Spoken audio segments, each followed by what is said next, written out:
एक छोटे से शहर में हरिया नाम का एक बहुत ही गरीब आदमी अपने परिवार के साथ एक झोपड़ी में रहता था।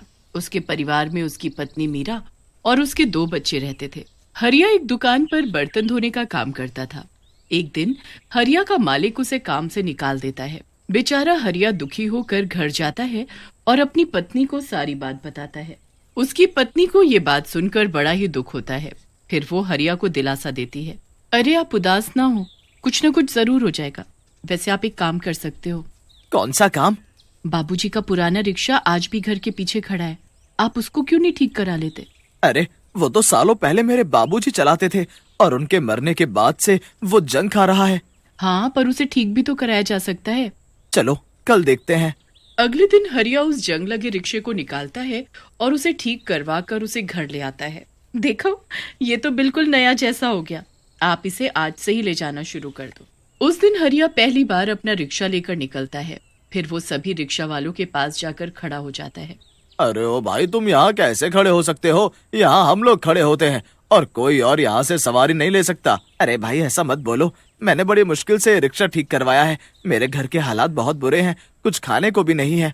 अरे भाई, तो हम कौन से अमीर लोग हैं? हम भी पूरा दिन खड़े होकर सवारियों का इंतजार करते हैं। बड़ी मुश्किल से सवारी मिलती है और हमारा घर का चूल्हा जलता है। पर भाई, अरे भाई अब हमारा वक्त बर्बाद मत करो और कहीं और से सवारी लो। कोई भी रिक्शा वाला हरिया को वहाँ खड़ा नहीं होने देता और उसे वहाँ से भगा देते हैं। बेचारा हरिया बड़ा ही दुखी हो जाता है और वहाँ से उदास मन से चला जाता है। रास्ते में बहुत कोशिश करता है कि उसे कोई सवारी मिल जाए, पर पूरा दिन उसे एक भी सवारी नहीं मिलती। धीरे धीरे बहुत रात हो जाती है। हरिया एक भी पैसा नहीं कमा पाता। फिर वो निराश होकर घर वापस आने लगता है। घर आते वक्त एक सुनसान रास्ते में हरिया को एक औरत खड़ी दिखाई पड़ती है। वो हाथ देकर हरिया से रिक्शा रुकवाती है। हाँ मैडम, कहीं जाना है आपको? Railway station. वो तो काफी दूर है मैडम। जल्दी चलो, मुझे देर हो रही है। हरिया बिना पैसे पूछे उस औरत को रिक्शा में बिठा लेता है और रिक्शा चलाने लगता है। रिक्शा में बैठते ही वो औरत एक चुड़ैल में बदल जाती है।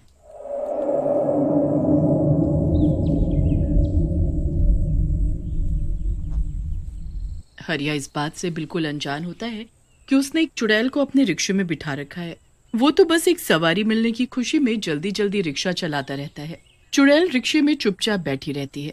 इतनी रात को आप अकेले उस सुनसान रास्ते पर क्यों खड़ी थी? आपके साथ कोई नहीं आया? मैं अकेले रहती हूँ। अच्छा, पर आप जा कहाँ रही हो? अपने घर जाना है मुझे देर हो रही है, जल्दी चलो। हाँ जी मैडम, मैं चला रहा हूँ। हरिया तेज तेज रिक्शा चलाने लगता है और आखिरकार रेलवे स्टेशन तक पहुंच ही जाता है। लो मैडम, आ गया आपका रेलवे स्टेशन। हरिया को कोई जवाब नहीं मिलता। फिर वो पीछे मुड़कर देखता है तो रिक्शे में कोई भी नहीं होता।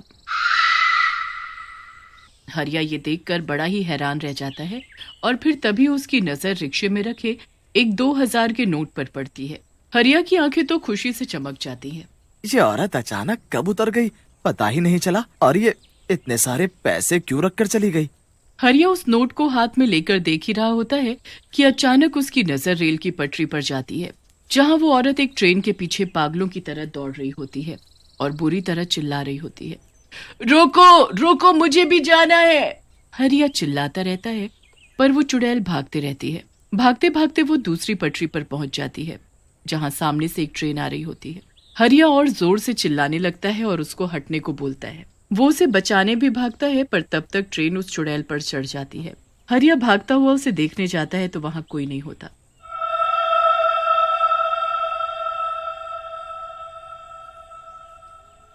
हरिया बड़ा ही परेशान हो जाता है और घर वापस आ जाता है। घर आकर वो अपनी बीवी के हाथ में वो 2000 रुपए का नोट रख देता है और उसे सारी कहानी सुनाता है। अरे बेचारी के साथ पता नहीं क्या हुआ होगा, और देखो ना कितनी जल्दी में होगी वो जो इतने सारे पैसे छोड़कर चली गई। मैंने तो बचाने की पूरी कोशिश की थी, पर क्या करूं, मुझे वो कहीं दिखी भी नहीं। दोनों उस रात सो जाते हैं। उन पैसों से मीरा घर का राशन भरवा लेती है और हरिया अपना रिक्शा लेकर निकल पड़ता है। पूरा दिन उसे फिर से कोई भी रिक्शे वाला सवारी नहीं बिठाने देता। ऐसी रात हो जाती है और हरिया फिर से निराश होकर घर लौटने लगता है कि उसे उसी रास्ते पर वही औरत फिर से खड़ी दिखाई पड़ती है।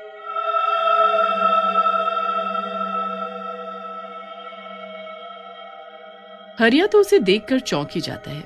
हाथ देकर वो औरत हरिया से रिक्शा रुकवाती है। अरे मैडम, मैंने कल आपको कितना रोका और वो ट्रेन तो आपके ऊपर से निकल गई थी ना। जल्दी रेलवे स्टेशन चलो, मुझे देर हो रही है, मेरी ट्रेन निकलनी नहीं चाहिए। हरिया रिक्शा चलाना शुरू कर देता है। रिक्शे में बैठते ही वो औरत फिर से चुड़ैल बन जाती है। हरिया इस बात से अनजान उससे सवाल पर सवाल करते रहता है। मैडम, कल आपने इतने सारे पैसे रख दिए थे, आपका बहुत बहुत शुक्रिया। मुझे तो उन पैसों की सख्त जरूरत थी। मैडम, वैसे आपको जाना कहाँ है? चलो जल्दी चलो, मुझे उस ट्रेन को पकड़ना ही है। हरिया और तेज रिक्शा चलाता है और उसे रेलवे स्टेशन पहुंचा देता है। फिर वो जैसे ही पीछे मुड़कर देखता है तो फिर से रिक्शे में कोई नहीं होता और बस वहाँ एक 2000 का नोट रखा हुआ होता है। फिर से वो औरत ट्रेन के पीछे भागने लगती है और दूसरी ट्रेन उसके ऊपर से गुजर जाती है। हरिया जाकर देखता है तो वहाँ कोई नहीं होता। इस बार हरिया घबरा जाता है। वो जल्दी से जाकर मीरा को सारी बात बताता है। ये तो बहुत ही अजीब बात है जी, पर आप बस ये सोचो कि वो औरत रोज 2000 रुपए रख कर भी तो जा रही है, जिससे हमारा घर चल रहा है। अगले दिन हरिया फिर से रिक्शा लेकर निकलता है और फिर से उसे बिना सवारी के रात हो जाती है। इस बार वो सोच ही रहा होता है कि तभी फिर से वही औरत उसे खड़ी मिल जाती है। वो औरत फिर से रिक्शे में बैठती और फिर से गायब हो जाती है। ऐसा हर दिन होने लगता है। हरिया को रोज 2000 का नोट तो मिल जाता है, पर उसे अब उस औरत की सच्चाई जानने की ज्यादा चिंता सता रही होती है। वो इस बात को ठान ही लेता है कि वो सच जानकर ही रहेगा। उस दिन जोरदार बारिश हो रही होती है और सड़कों पर पानी ही पानी भरा होता है।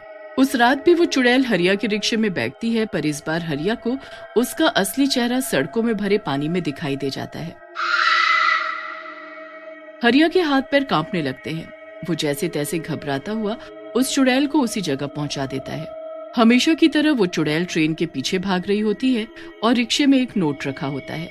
हे भगवान, मैं इतने दिन से एक चुड़ैल को अपने रिक्शे में बैठा रहा था। आखिर ये चुड़ैल चाहती क्या है? क्या है इसकी सच्चाई? मैं जानकर ही रहूंगा। हरिया उसी पटरी पर जाता है, पर तब तक वो चुड़ैल गायब हो चुकी होती है। फिर वो स्टेशन मास्टर के पास जाता है और उससे पूछता है, भाई साहब, ये जो 12 बजे यहाँ से ट्रेन जाती है, ये कौन सी ट्रेन है और कहाँ जाती है? 12 बजे? भाई यहाँ से 12 बजे तो कोई ट्रेन नहीं जाती।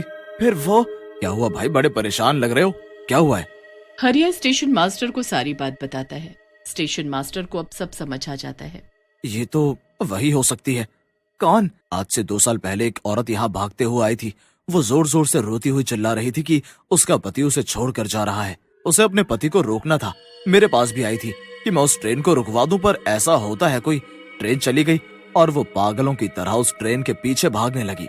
भागते भागते वो जाने कैसे दूसरी पटरी पर जा गिरी और उसी वक्त सामने से एक ट्रेन आ गई और वो वहीं कुचल कर मर गई।